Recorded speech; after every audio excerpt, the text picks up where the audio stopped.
All right, here is one more little fun thing that you haven't done in Photoshop yet. And I think it's probably the easiest thing that you can do to make um, something look like it's oil painting. Here is a little soft sculpture that I made for one of my children's book ideas that I'm working on. And then I've photographed him and cleaned up the outside.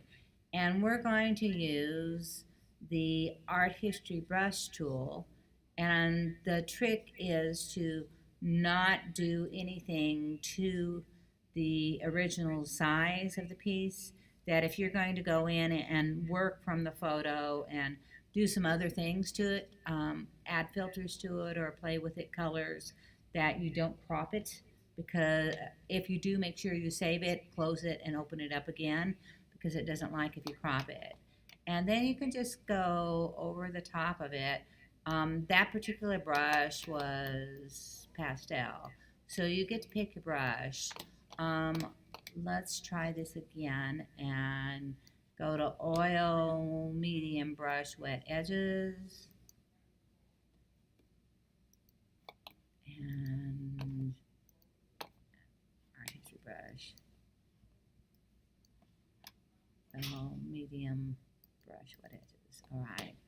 And then it just kind of stirs it up. I've stirred that one up an awful lot. Maybe you want to stir it up just a little bit at a time. You can do this on a regular photograph.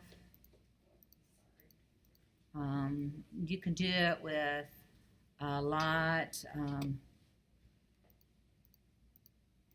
less stirring up. And I didn't make a copy, but you can see how you could play with it and how that kind of resembles oil paint. That do some of the other things with it, like invert and put it underneath and try some of those layers and try that mix up that brush. All